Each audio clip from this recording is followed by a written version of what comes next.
എന്താലേ ഇപ്പോഴത്തെ ഒരു മഴ, അപ്പം മഴ ജസ്റ്റ് ഒന്ന് തോർന്നപ്പോൾ ഇക്ക ഷോപ്പിലേക്ക് പോവാൻ കേട്ടോ. അതും കണ്ട് കുറച്ച് സമയം ഒരു മൂളിപ്പാട്ടൊക്കെ പാടി മഴ കണ്ട് ഇങ്ങനെ ഇരിക്കൂട്ടോ. ഞാൻ സിറ്റ് ഔട്ടിൽ ഇന്നിപ്പോൾ എന്തൊക്കെയാണ് ചെയ്യേണ്ടത് എന്നൊക്കെ ഒന്ന് പ്ലാൻ ചെയ്യും. അപ്പോൾ ഋഷു വന്ന് ചോദിക്കണ്ട്, അമ്മ അന്ന് എന്താ ഫുഡ് ഉണ്ടാക്കണത്.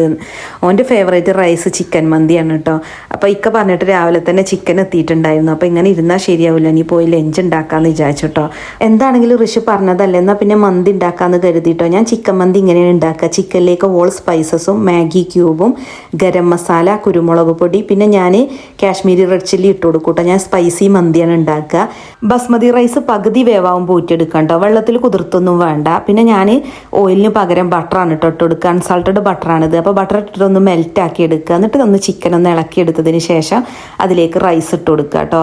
റൈസ് ഇട്ട് കഴിഞ്ഞാൽ പിന്നെ ലോ ഫ്ലെയിമിൽ ഒരു 3/4 മണിക്കൂർ മുതൽ 1 മണിക്കൂർ വരെയാണ് കേട്ടോ വേവിക്കേണ്ടത്. ചെറിയ ചിക്കൻ ആയതുകൊണ്ട് 3/4 മണിക്കൂർ മതി. അപ്പോൾ മയോണൈസ് ഉണ്ടാക്കാം കേട്ടോ. ഞാൻ മയോണൈസ് കൂട്ടൂല, പക്ഷെ ഋഷുവിനും ഉക്കാക്കും വേണ്ടിയിട്ട് ഉണ്ടാക്കുകയാണ്. അപ്പോൾ മന്തിയൊക്കെ ദമ്മിട്ടിട്ട് പിന്നെ ഞാൻ പുറത്ത് സിറ്റ് ഔട്ടിൽ ഒന്ന് വന്നിരുന്നു കേട്ടോ.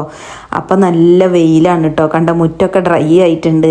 അതേതായാലും നന്നായി. ഞാൻ എൻ്റെ ചെടി ഉണ്ടല്ലോ, ഇൻഡോർ പ്ലാന്റ്സ് ഒക്കെ ഒന്ന് സൂര്യപ്രകാശം കൊള്ളാൻ പുറത്ത് വെച്ചിട്ടുണ്ടായിരുന്നു. അപ്പോൾ മന്തി റെഡി ആയിട്ടുണ്ട് കേട്ടോ. 3/4 മണിക്കൂറേ ഞാൻ വെച്ചിട്ടുള്ളൂ. അപ്പോഴേക്കും നല്ലൊരു സ്മെല്ല് വന്നിട്ടുണ്ട്, ചിക്കനൊക്കെ വെന്ത്.